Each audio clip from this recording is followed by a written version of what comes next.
Siguen las protestas y los enfrentamientos en Ecuador en rechazo a la decisión gubernamental de eliminar el subsidio a los combustibles. Sin embargo, el presidente Lenín Moreno aseguró que no dará marcha atrás con las medidas económicas. Desde este jueves rige el estado de excepción. Hablamos con el canciller ecuatoriano José Valencia y el exmandatario Rafael Correa. En medio de la crisis política en Perú, el presidente Martín Vizcarra afirmó que decidió disolver el Congreso pensando en lo mejor para el país y para terminar con la confrontación entre ambos poderes. Tenemos análisis en esta emisión de noticias. Un comité de la Cámara de Representantes envió una citación judicial a la Casa Blanca para que entregue los documentos que provean información que ayuda a esclarecer la presunta presión que ejerció el presidente Donald Trump sobre el mandatario ucraniano para que investigara a la familia Biden. Muy buena noche, gracias por continuar con nosotros en France 24. Soy Raúl Blanco, un gusto saludarlos. Comenzamos este informativo. En Ecuador, tras una jornada que deja hasta ahora más de 350 detenidos y decenas de heridos en Quito, siguen las manifestaciones en rechazo a la decisión del gobierno de eliminar los subsidios a los combustibles que eleva sus precios. Los ecuatorianos siguen en las calles y ya se registraron numerosos enfrentamientos con la policía, que lanzó gases lacrimógenos en el marco del estado de excepción que decretó el gobierno para tratar de contener las protestas. El presidente Lenín Moreno llamó al diálogo, aunque dijo que no dará marcha atrás con las medidas económicas que originaron las manifestaciones. Los dirigentes ecuatorianos del transporte que convocaron al paro nacional y el bloqueo de calles anunciaron que levantaban la medida. Al respecto, el canciller de Ecuador, José Valencia, habló con nosotros para France 24 y defendió las medidas adoptadas. Reiteró que siguen abiertos al diálogo con los detractores. Veamos. Me parece que es extremadamente lógica. Ecuador no puede tener un precio de combustible subsidiado. Eso va en contra de toda lógica económica en el Ecuador y en todo el mundo. El gobierno, sin embargo, por supuesto que es sensible a los efectos negativos que a corto plazo se puedan originar, y por eso ha dictado varias medidas complementarias. Por ejemplo, elevar el bono económico que reciben las personas más pobres, disminuir impuestos para favorecer el empleo y contemplar también beneficios sociales a favor de los sectores más vulnerables. Es un compromiso del Estado ecuatoriano. La carga de cualquier medida económica tiene que ser llevada por aquellos que más tienen y se debe proteger también a las personas menos favorecidas, más vulnerables en una sociedad. El vocero del presidente Moreno, Juan Sebastián Roldán, señaló que detrás de estas movilizaciones está el expresidente Rafael Correa. El exmandatario ecuatoriano desde Bélgica respondió para France 24 a estos señalamientos. Es que la gente ya no aguantaba más. Tenemos un desgobierno hace 2 años y medio, solo se dedicó a perseguirnos, a difamarnos. Hay presos políticos, el LOFE, la judicialización de la política, el reparto de la patria engañó 1 y 1000 veces. Hay recesión, hay desempleo, hay corrupción y en 2 años se han endeudado más externamente que lo que se endeudó mi gobierno en 10 años y nosotros sembramos de obras el país. Entonces, es una ineficiencia total y ya esto fue una gran gota. El paquetazo ha sido muy fuerte, pero fruto también de esta explosión de lo que ha venido acumulando el pueblo ecuatoriano en los 2 últimos años y medio. Cambiamos de información y nos vamos a la crisis política en Perú. El presidente Martín Vizcarra dijo que decidió disolver el Congreso pensando en lo mejor para el país. En su primera actividad pública desde el cierre del legislativo y el anuncio de nuevas elecciones, el mandatario aseguró además que la decisión fue tomada para terminar con la confrontación entre ambos poderes. Por su parte, un reducido grupo de legisladores opositores sostiene que el Congreso no ha sido disuelto, acusando a Vizcarra de haber actuado inconstitucionalmente. Todas estas decisiones han sido respetando escrupulosamente a nuestra democracia y a nuestra Constitución. Pero también han sido decisiones difíciles pensando en lo que es lo mejor para el país y para todos los peruanos.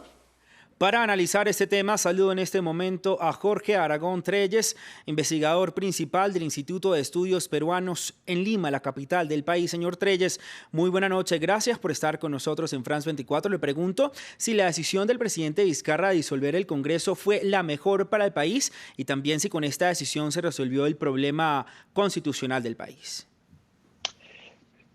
Lo mejor para el país fue cambiando en los últimos días. En el último tramo, yo creo que lo que ha pasado es lo mejor que le ha podido pasar al país. Se resuelve en muchos sentidos el entrampamiento que había entre el Ejecutivo y la mayoría en el Legislativo, y creo que dentro de todos están respetando los cauces constitucionales. Y si bien es cierto, viene un periodo un poco extraño de año y medio, de un nuevo Congreso y un presidente que va a gobernar en buena parte a través de decretos, de alguna manera esto es mejor que lo que teníamos en los últimos años. Ahora, detrás del pulso entre el Congreso y el presidente estaba el nombramiento de los magistrados al Tribunal Constitucional. Le pregunto por qué. Lo que pasa es que uno de los principales puntos de tensión entre la mayoría congresal y el Ejecutivo tenía que ver con la posibilidad o no de permitir que el sistema de justicia peruano funcionara de manera independiente. Este gobierno, a diferencia de varios gobiernos anteriores, por lo menos había permitido que ese sistema judicial funcionara y hiciera su trabajo. Lo que estaba en juego, digamos, era la recomposición del Tribunal Constitucional, donde claramente había una intención de alterar la correlación de fuerzas que en este momento existe, que es más o menos balanceada, y tener personas mucho más afines a la posición de la mayoría congresal en el Perú. Señor Aragón Trelles, muy buena noche. Gracias por estar con nosotros aquí en France 24. Cambiamos de información. Nos vamos hasta Estados Unidos porque un comité de la Cámara de Representantes envió una citación judicial a la Casa Blanca para que entregue los documentos que provean información que ayuda a esclarecer la presunta presión que ejerció el presidente Donald Trump sobre el mandatario ucraniano para que investigara a los Biden y perjudicara su campaña a la presidencia. Entre tanto, la Casa Blanca prepara una carta para objetar formalmente la investigación con miras a iniciar un juicio político que podría terminar en la destitución del presidente Donald Trump. El mandatario dijo que tiene la obligación de luchar contra la corrupción, incluso si esto significa pedir ayuda a otro país. Para mí todo se trata de corrupción. Queremos averiguar qué pasó en 2016. Como saben, hay mucho trabajo aquí, que no me importa qué haga Biden en campaña. Lo que me importa es la corrupción. Su campaña es cosa de él. La política es cosa de él. No me importa la política. Y es que, entre tanto, el ex vicepresidente Joe Biden se refirió al caso que originó la investigación contra Trump. Recordemos que el presidente Trump habría presionado al mandatario ucraniano para que investigara al hijo de Biden y perjudicarlo en las próximas elecciones. Escuchemos. No hay evidencia, nada, ni siquiera un pequeño pedazo. Los estadounidenses me conocen y lo conocen a él. Incluso quienes lo respaldan saben cómo es el carácter de Trump. Incluso quienes lo respaldan saben que él miente constantemente. Y más temprano, nuestra corresponsal en Washington, Diana Castañeda, nos amplió más sobre las reacciones de los republicanos al proceso de impeachment. Bueno, hay diversas reacciones. Los republicanos en la Cámara de Representantes también le van a enviar una carta a la presidenta Nancy Pelosi para que desista de seguir adelante con un juicio político. Y es que el presidente hoy dijo básicamente que sabe que los demócratas podrían contar con los votos en la Cámara de Representantes, pero que confía en que en el Senado no llegue a prosperar. Hay algunos líderes importantes, como por ejemplo Mitt Romney del Partido Republicano, que incluso han asegurado que cuando ya se trata de dos gobiernos, Ucrania y China, los que estaban tratando de brindar ayuda o que el presidente habría pedido ayuda para investigar a un candidato presidencial, eso va más allá de una disputa política y pone en riesgo la democracia del país. Cambiamos ahora de información. La Fiscalía Antiterrorista de Francia asumió la investigación del ataque con cuchillo de este jueves en la prefectura de la policía de París, que dejó 4 víctimas mortales. El sospechoso era un informático que trabajaba desde hace 16 años en esta oficina y que murió después de que un agente le disparara. El asesinato de 4 oficiales en la sede de la policía de París tomó una nueva dimensión. El ataque será ahora investigado como un acto terrorista. Considerando los distintos elementos que los investigadores de la Brigada Criminal recopilaron, el viernes la Fiscalía Nacional Antiterrorista decidió asumir la investigación por el incidente del jueves en la prefectura de la policía. Las autoridades están investigando al atacante por asesinato e intento de asesinato de un agente de la autoridad pública con asociación criminal terrorista. Esto, a pesar de que el sospechoso, un informático de 45 años que trabajaba para la policía desde 2003, nunca había mostrado problemas de comportamiento ni ninguna sospecha de radicalización. Antes, el jefe de la policía de París había confirmado su reciente traspaso a la unidad de inteligencia. Como todos o como muchos de los oficiales en esa unidad, él, claro que tenía una revisión de seguridad secreta para asuntos de seguridad nacional. Y solo puedo confirmar en este momento que él había cumplido sus obligaciones relacionadas con ese estatus. Hasta este viernes, los investigadores estaban analizando si el ataque estaba relacionado con un comportamiento psicótico. La esposa del sospechoso, en custodia desde el jueves, afirmó que su pareja se estaba comportando de manera inusual y había escuchado voces la noche previa al ataque. En Irak, más de 60 personas han muerto en las manifestaciones contra la corrupción y para exigir más servicios básicos. En Bagdad, francotiradores policiales habrían disparado contra varios manifestantes en medio de las tensiones. El primer ministro Abdel Mohamed admitió la legitimidad del descontento social, mientras que los clérigos responsabilizaron a los políticos por los brotes de violencia. En las calles de Bagdad solo se escuchan gritos y disparos. Las protestas que iniciaron el 1 de octubre por parte de cientos de ciudadanos en rechazo a la corrupción se transformaron rápidamente en enfrentamientos con los miembros de las fuerzas de seguridad acusados de abrir fuego contra ellos. Así es como actúan los partidos corruptos. Están disparándole a las personas a fuego vivo. Solo en esta localidad hubo 12 heridos. Mientras que en la capital iraquí se libra una especie de batalla campal, desde Kerala, el principal clérigo chiita llamó a los políticos a escuchar las peticiones de los manifestantes. La autoridad religiosa enfatiza que el Parlamento, con todos sus poderes legislativos y de supervisión, tiene la mayor responsabilidad en esto. Si la coalición más grande que creó el gobierno no cambia sus formas y no responde a la realidad de las demandas de reforma, entonces no habrá un cambio real sobre el terreno.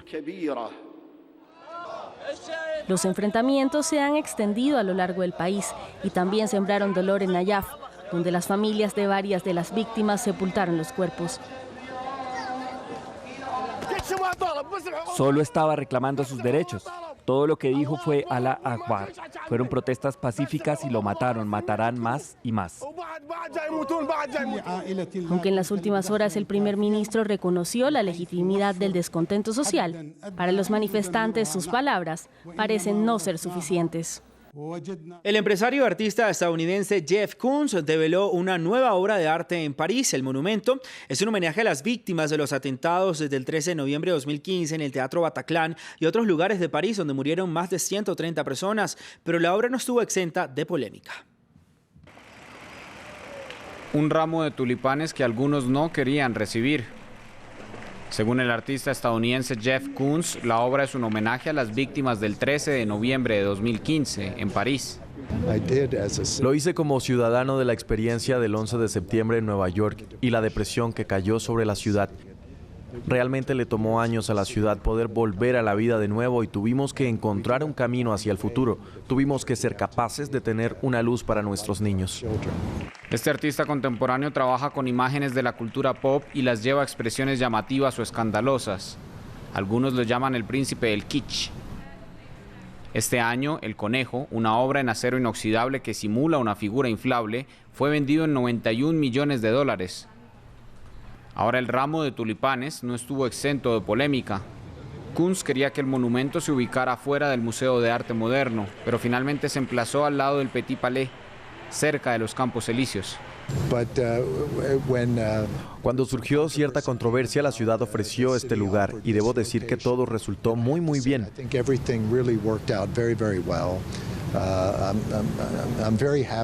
Estoy muy feliz con solo tener la obra con los ciudadanos parisinos y con el pueblo francés.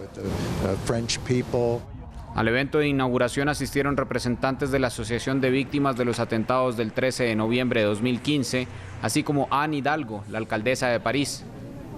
Y con la obra ya a la vista, muchos se preguntan, ¿por qué París recibió este ramo de tulipanes de 12 metros de alto? La respuesta de la alcaldesa fue diplomática. Un regalo se acepta. De esta manera despedimos este informativo en France 24. Continúe con nosotros. Muy buena noche. Feliz viernes.